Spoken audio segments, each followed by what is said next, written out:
Well, I could say a bunch of things about Thomas E. Woods. I think I'll just call him America's greatest fighter against the COVID regime.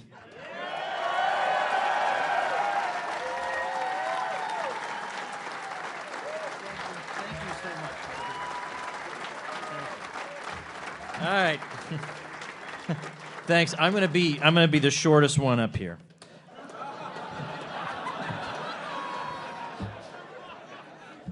That was actually pretty good. I didn't even mean that. All right, first of all, I was robbed. I was robbed on that Twitter award. I should have won that because in April, late April of 2020, Georgia slightly reopened, and you could get a haircut, and you could go to a few restaurants in Georgia. So instantly, Jenna and I went to Georgia. We're going to Georgia. You couldn't go to a restaurant in Florida. Free state of Florida, no restaurant. We drove up to Georgia. And for lunch one day, I ate a sandwich in a restaurant. I took a picture of the sandwich, and I tweeted it. That sandwich got thousands and thousands of likes, doggone it. And I guess those thousands of likes will have to fill the void left by my not receiving the award. All right. Well, the only thing I want to say up here, because I wasn't actually on the slate, but then I said, let me get up there, is I think when you have a movement like this, where we are outnumbered, I mean, this is a nice big crowd, but you go out into the United States, we're way outnumbered. The way we judge people is according to whether you're a doer or a talker. And a lot of the people who don't like us, they're great talkers. What the hell have any of them done, most of these people, right? What have they done? And I look to this room and these people whom I love dearly, and I think, my gosh, these are the biggest doers I've ever met in my life. First of all, Dan makes the most unbelievable videos imaginable.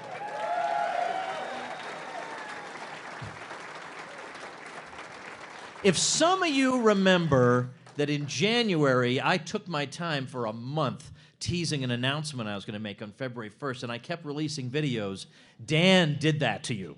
Dan tortured you with those videos.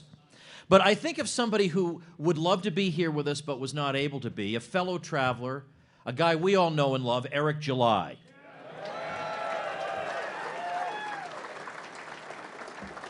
So Eric has a band called Backwards, which he's going to start taking back onto the road with new material soon. They released their first album, hits number 5 on the Billboard Hard Rock chart.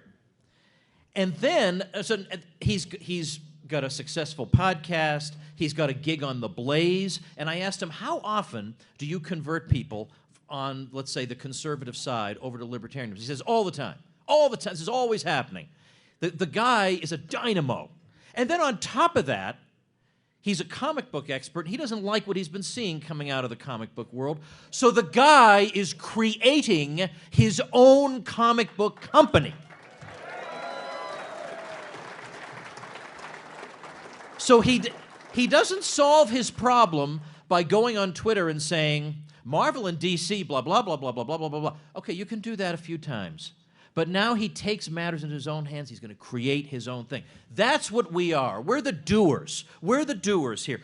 Maj here, look at what he's done with Black Guns Matter, with conflict resolution and training in firearms and alerting people about U.S. gun laws. Look at, he's a doer. He's a doer.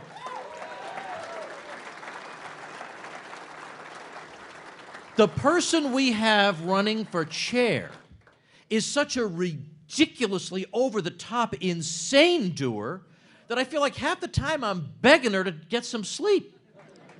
I stay in fairly regular contact with Angela McArdle, and she works all the time. In fact, her boyfriend tells me that when you're with Angela, the only way you can tell it's the weekend is by looking at the calendar. Nonstop, she is so devoted to this. And after all her work at her day job, and after all the work she does for the Libertarian Party in Los Angeles County and in California, she's also, in her so-called spare time, doing pro bono legal work for businesses who were hurt by lockdowns, or for friends in need, or making videos and content.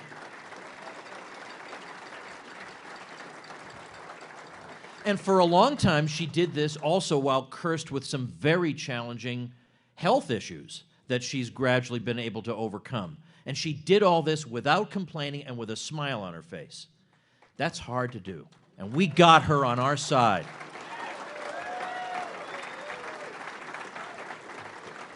Our MC over here, Scott Horton. Scott Horton's a doer.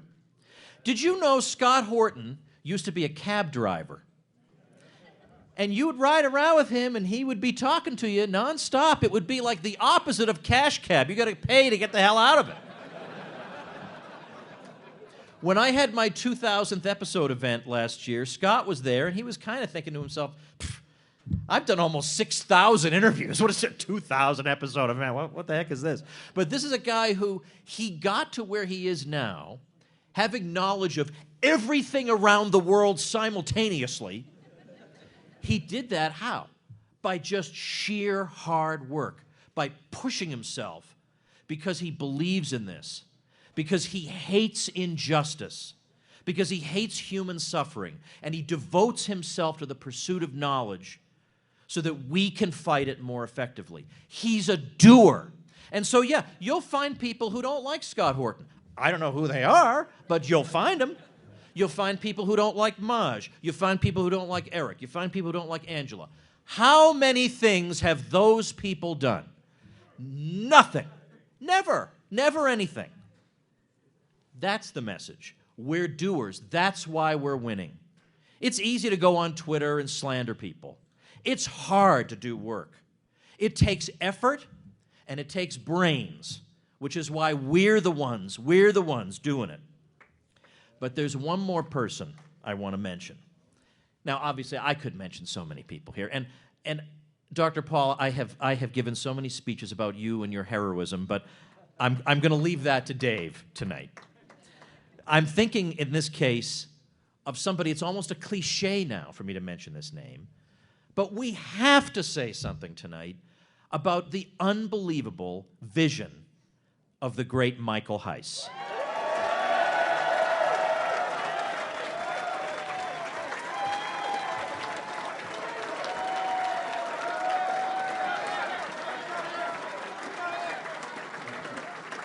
Okay.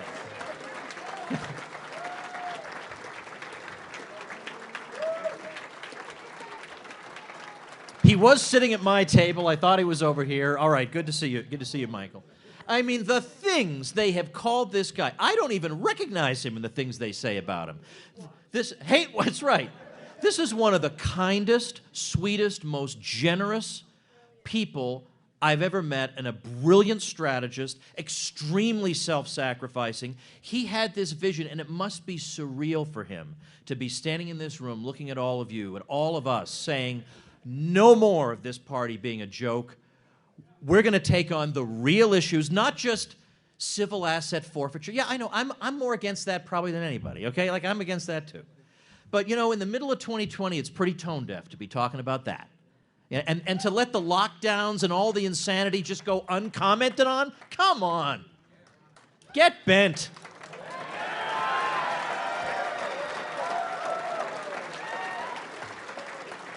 So I just want to say a thank you to those people and to all the others here I could mention for being doers, for not being losers who just tear other people down, but who build things up.